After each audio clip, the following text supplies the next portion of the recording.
नमस्कार दोस्तों, स्वागत है आपका हमारे परिवार एसपी स्टडी पॉइंट पे। तो दोस्तों, मैं आज फिज़िक्स की एक और नई वीडियो लेके आप लोगों के बीच में हाजिर हूँ। जैसा कि आप लोगों को पता है कि बीएससी सेकेंड सेमेस्टर में आप लोगों का फिज़िक्स के अंदर पार्ट बी में टॉपिक चल रहा था वेयरिंग करंट। ठीक है, तो वेयरिंग करंट में मैंने शायद उसमें चार्जिंग डिस्चार्जिंग कैपेसिटर और वेयरिंग करंट में gain of current and decay of current सारा कुछ करा दिया है। ठीक है, उसके बाद में मैंने क्या किया था कि लास्ट क्लास में मैंने शायद कुछ न्यूमेरिकल करवा दिए थे। तो आज के इस क्लास में मैं जो वेयरिंग करंट के अंदर जितने भी ऑब्जेक्टिव टाइप के क्वेश्चन हैं, वेयरिंग करंट के अंदर जितने भी आपके ऑब्जेक्टिव टाइप के क्वेश्चन हैं वो मैं कराने वाला हूँ, वो मैं डिस्कस करने वाला हूँ। तो चलो शुरू करते हैं। अगर आपको ये वीडियो पसंद आए तो प्लीज़ लाइक ज़रूर करना। ठीक है,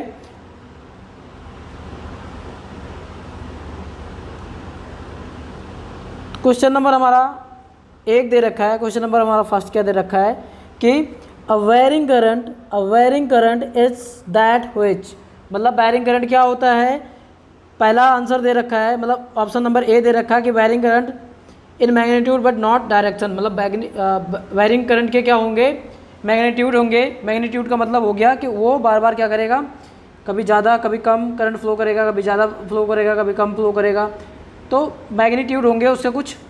ठीक है, बट कह रहा है कि डायरेक्शन नहीं होगा, कोई भी डायरेक्शन नहीं होगा कि एक ही डायरेक्शन में फ्लो कर रहा है, वो किसी भी डायरेक्शन में कर सकता है। ठीक है, देन सेकंड क्या कह रहा है कि wearing in magnitude and direction both, मतलब कि मैग्नीट्यूड के साथ साथ डायरेक्शन भी हो। तीसरा कह रहा है कि change in direction once in a cycle. Once in a cycle मतलब कोई साइकिल दे रखा है तो एक साइकिल कंप्लीट होने पे डायरेक्शन चेंज हो जाए, या चौथा दे रखा है कि 2 साइकिल कंप्लीट होने पे डायरेक्शन चेंज हो जाए। ठीक है, तो अब इनमें से कौन सा होगा। तो मैंने आपको बताया था फर्स्ट क्लास में ही कि वेयरिंग करंट क्या होता है जिसमें केवल मैग्नीट्यूड होता है, डायरेक्शन नहीं होता। तो इसका आंसर हो जाएगा हमारा ए। ठीक है, क्वेश्चन नंबर 2 पे चलते हैं। क्वेश्चन नंबर 2 दे रखा है in LR circuit the time constant is the time in which current increase from 0 to. अब मैंने करवाया था कि क्या होता है LR सर्किट में जब करंट 0 टू मैक्सिमम फ्लो करता है। जब करंट क्या होता है कि 0 टू मैक्सिमम फ्लो करता है तो वो कितने परसेंट, मैक्सिमम कितना परसेंट जाता है, मैक्सिमम जाता है 63%। 63%। और मिनिमम कितना जाता है, मिनिमम जाता है 37%। ठीक है, तो ये मैंने आप लोगों को जब मैं डेरिवेशन करवा रहा था तब शायद मैंने ये करवा दिया था आपको। तो अगर मिनिमम पूछा होता तो 37%, लेकिन यहाँ पे मैक्सिमम पूछा है तो मैक्सिमम हमारा कितना जाएगा, 63%। क्वेश्चन नंबर 3 पे चलते हैं। क्वेश्चन नंबर 3 क्या कह रहा है, in the following which is not in the dimension of time, मतलब कह रहा है कि इनमें से कौन सा है जो टाइम का डायमेंशन नहीं है। तो टाइम इक्वल टू क्या होता है, कांस्टेंट टाइम इक्वल टू होता है C इंटू आर, या क्या होता है, टाइम इक्वल टू होता है L अपॉन आर, या इसको हम under root L into R भी लिख सकते हैं। बट हमारा R अपॉन L नहीं होता है। तो इसका सही आंसर क्या हो जाएगा, इसका सही आंसर हो जाएगा R upon L। Time constant क्या हो जाएगा, डायमेंशन ऑफ टाइम का हो जाएगा क्या नहीं होगा, नॉट पूछा है तो हो जाएगा R अपॉन L। आगे चलते हैं क्वेश्चन नंबर 4 पे। क्वेश्चन नंबर 4 में दे रखा है कि एक रेजिस्टेंस दे रखा है R और एक दे रखा है इंडक्टर दे रखा है L। कह रहा है is the join with the EMF of a battery E। ठीक है, तो study current value of the coil में स्टडी करंट की वैल्यू क्या होगी। तो जब हमने आप लोगों के साथ डिस्कस किया था तो मैंने बताया था कि सपोज करो यहाँ पे एक रेजिस्टेंस है और यहाँ पे मैंने एक कॉइल कनेक्ट कर दिया इसके सीरीज में, और उसके बाद में एक बैटरी लगा दिया, यहाँ पे पॉजिटिव हो गया नेगेटिव हो गया। ठीक है, अब क्या होगा कि ये क्या फॉलो कर रहा है, ये फॉलो कर रहा है करंट की डायरेक्शन ऐसे है, तो ये फॉलो कर रहा है हमारा ओम्स लॉ। ओम्स लॉ का क्या होता है, ओम्स लॉ होता है हमारा B = I × R। हमें निकालना क्या है, स्टडी करंट निकालना है। तो आई इक्वल टू क्या होता है, आई इक्वल टू होता है बी अपॉन आर। लेकिन यहाँ पे बी ना देख के यहाँ पे ई दे रखा है, तो बी की जगह पे हम ई पुट कर देंगे, तो ई अपॉन आर क्या हो जाएगा, E upon R. Steady current equal to क्या हो जाएगा, ई अपॉन आर। तो फोर्थ वाले का आंसर क्या होगा, फोर्थ वाले का आंसर होगा बी। ठीक है, अब चलते हैं आगे। क्वेश्चन नंबर 5, क्वेश्चन नंबर 5 दे रखा है कि इन अ ऑर्डर, कह रहा है in a order discharge of LCR circuit is oscillatory it should satisfy the condition. मतलब कह रहा है कि कंडीशन को क्या सेटिस्फाई करेगा, मतलब इनमें से कौन सा LR सर्किट में कंडीशन ऑक्सिलरी के केस में सेटिस्फाई कर रहा है। ऑक्सिलरी के केस में कौन सा इसमें से, इनमें से कौन सा कंडीशन सेटिस्फाई करेगा। तो LCR सर्किट में आप लोगों को LCR सर्किट नहीं पढ़ाया था क्योंकि ये इतना इम्पॉर्टेंट नहीं है, लेकिन MCQ में अगर पूछेगा तो इनमें से जो हमारा ये मिनिमम वाला सेटिस्फाई नहीं करेगा, बराबर वाला बिल्कुल नहीं करेगा, और नन ऑफ दिस होगा नहीं, तो बचा हमारा कौन सा, बचा हमारा 1/L into C is greater than R square upon L into 4 into L square. ठीक है, तो पाँचवें का आंसर क्या हो जाएगा, पाँचवें का आंसर हो जाएगा बी। अब दे रखा है क्वेश्चन नंबर 6, क्वेश्चन नंबर 6 में क्या दे रखा है, क्वेश्चन नंबर 6 में दे रखा है कि एक कैपेसिटर की कैपेसिटी दे रखी है कितनी, 1 microfarad, discharging through a high resistance, time taken half of the share in the capacitor leak found the 10 second. यानी T इक्वल टू दे रखा है 10 सेकेंड, C इक्वल टू दे रखा है 1 माइक्रोफैरड, 1 माइक्रोफैरड, और क्या दे रखा है, half of time, half of time दे रखा है। ठीक है, उसके बाद में दे रखा है क्या, उसके बाद में दे रखा है हमारा कि एक हाइयर रेजिस्टेंस है, तो हमें फाइंड क्या करना, द वैल्यू ऑफ रेजिस्टेंस। अब रेजिस्टेंस की वैल्यू बतानी है, तो रेजिस्टेंस की वैल्यू कैसे निकालेंगे, ये क्वेश्चन मैंने आप लोगों को कराया था, लेकिन इसमें हम एक बार दोबारा से करा देते हैं।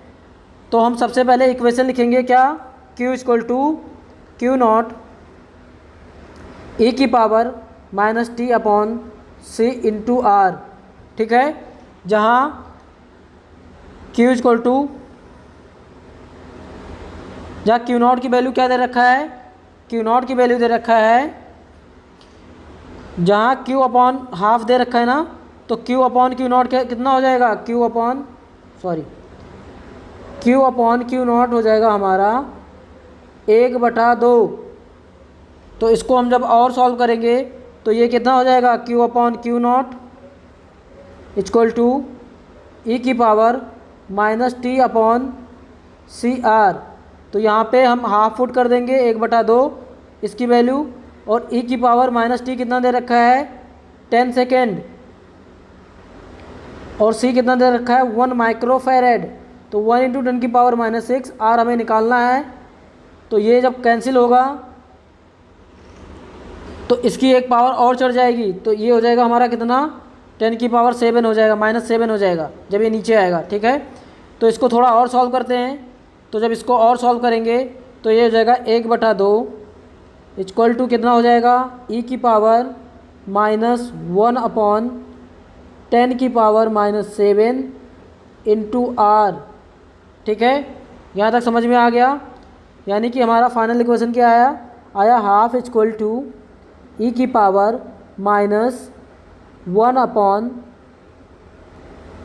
10⁻7 इंटू R।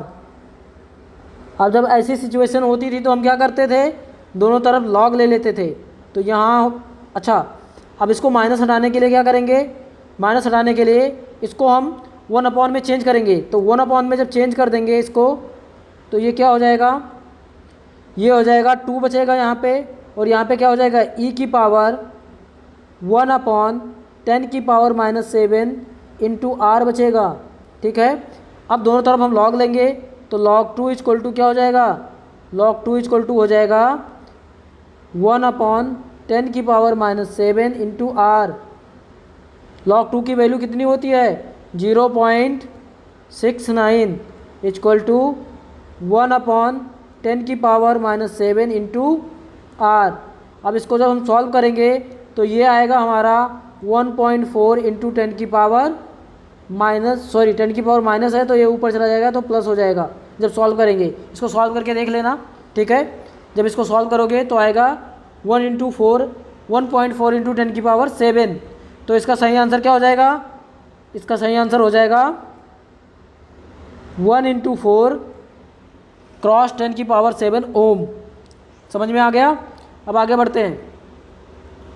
आगे दे रखा है हमारा कि क्या कह रहा है कि एक LRC सर्किट है जिसमें दे रखा है कि 1/LC = R²/4L²।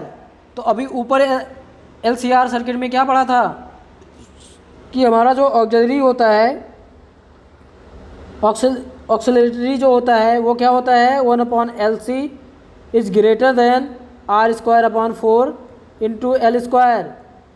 तो इसमें ये तो कैंसिल हो गया, नन ऑफ दिस होगा नहीं, ठीक है। डेप्थ बिट नहीं होगा तो इसमें एक ही बचता है क्या? Critically damped. तो इसका आंसर क्या होगा? Critically damped. अगर इक्वल है तो क्रिटिकली डैम्प्ड, अगर ग्रेटर देन है तो ऑक्सिलरी, अगर लेस देन है तो डेड ऑफ वेट, ठीक है। तो इसका सही आंसर होगा बी। अब क्वेश्चन नंबर 8 क्या दे रखा है? क्वेश्चन नंबर 8 दे रखा है कि RC has a dimension of. तो T = क्या होता है? T = होता है C इंटू आर। तो C इंटू आर लिखो या R इंटू सी लिखो, RC लिखो, एक ही बात है। तो T का डायमेंशन क्या होता है? सेकेंड। तो RC का डायमेंशन क्या हो जाएगा? सेकेंड। तो इसका 8वें का आंसर क्या हो जाएगा? 8वें का आंसर आएगा सेकेंड। नेक्स्ट वाले में चलो। अब दे रखा है क्वेश्चन नंबर 9। क्वेश्चन नंबर 9 में दे रखा है कि एक रेजिस्टेंस दे रखा है, कितना?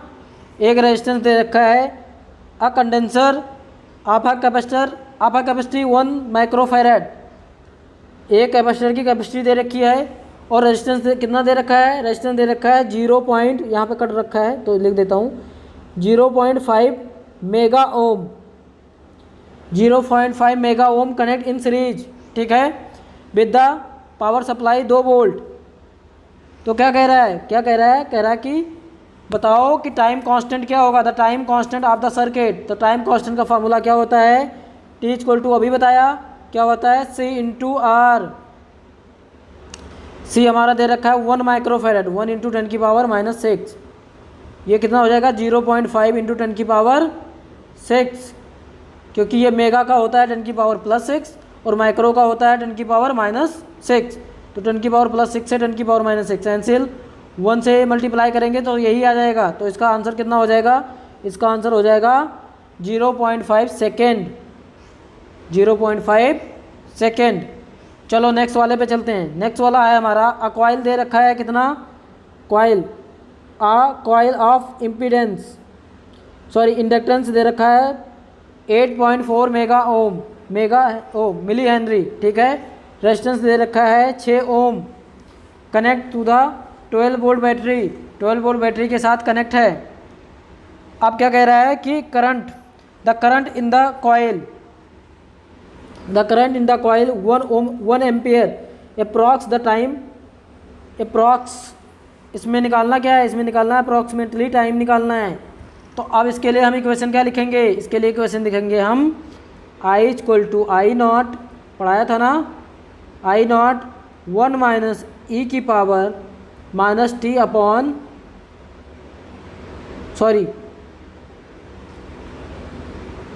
I = I0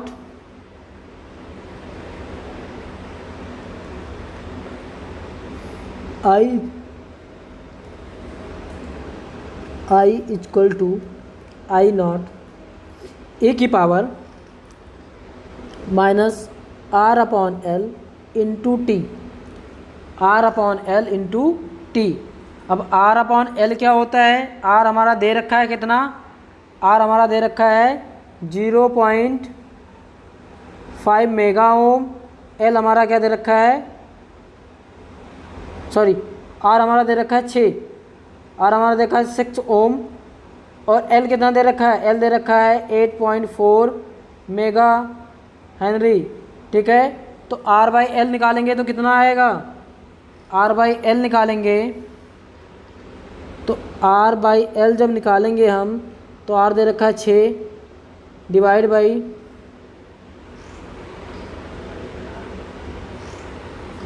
6 डिवाइड बाई कितना हो जाएगा, 6 डिवाइड बाई हो जाएगा हमारा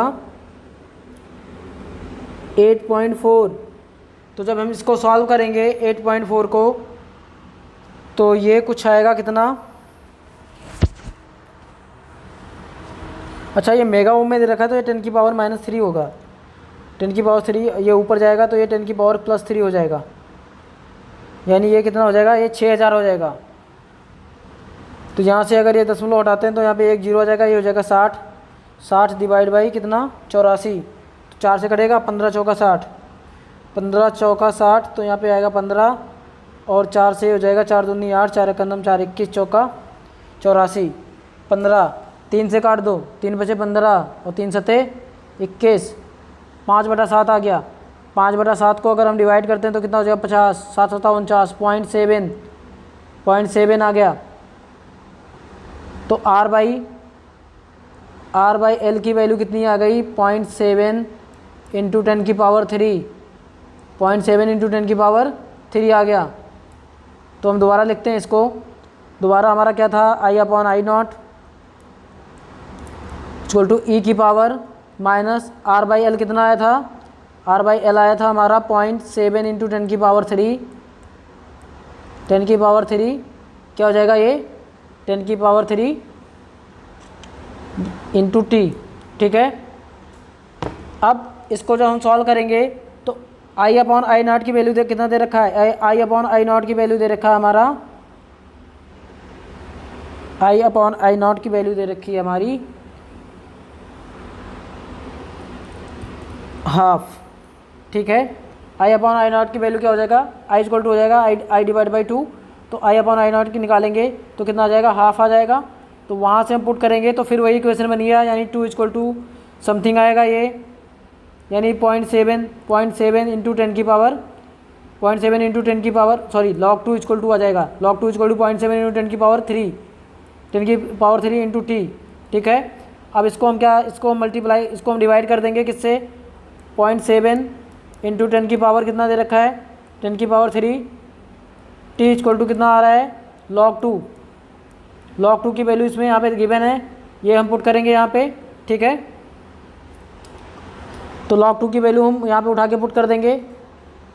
तो जब हम सॉल्व करेंगे तो टी इक्वल टू आएगा, कुछ आएगा कितना, लगभग आएगा हमारा अप्रॉक्स में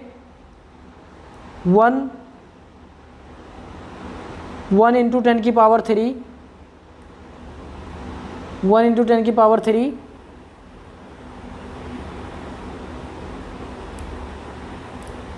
सेकेंड,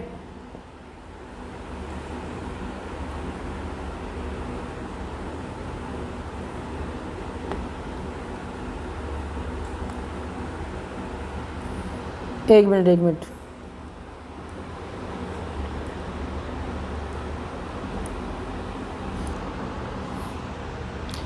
देखो यहाँ पे एक बार इसको दोबारा से करते हैं।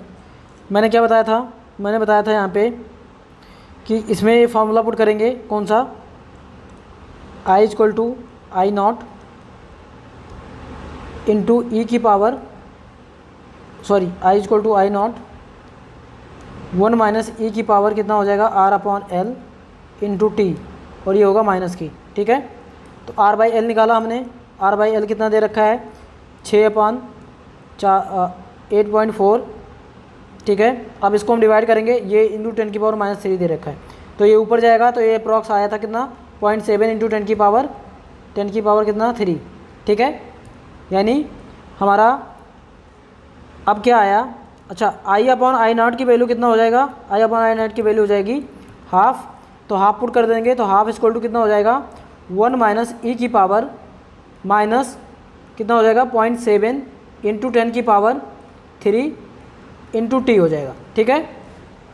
अब क्या होगा कि जब हम इसको सॉल्व करेंगे, इसको जब सॉल्व करेंगे तो ये इधर आएगा, और इसको अगर हमें एक्सपोनेंशियल फॉर्म हटाना है तो ये हमारा कितना हो जाएगा, ये हो जाएगा हाफ और ये इधर आएगा तो ये माइनस प्लस में है तो इधर माइनस हो जाएगा, तो इधर हो जाएगा कितना 1, ठीक है। और ये हो जाएगा हमारा e की पावर माइनस 0.7 इंटू 10 की पावर 3 इंटू टी, ठीक है। अब जब इसको और सॉल्व करेंगे तो जैसे मैंने अभी पिछले उसमें बताया था, तो वहाँ पे क्या आया था log 2, एक्सपोनेंशियल हटाया था, log 2 इक्वल टू कितना आ गया था हमारा, जो इसके पावर में होता है वो साफ साफ आ जाता है। तो ये आ जाता है कितना, ये हो जाएगा 0.7 इंटू 10 की पावर 3 इंटू टी। अब यहाँ से टी निकालना है हमें, टी इक्वल टू क्या हो जाएगा, ये इसके बट्टे में आ जाएगा, तो पॉइंट इसका होता है 69 समथिंग होता है 6931 डिवाइड बाई 0.7 इंटू 10 की पावर 3।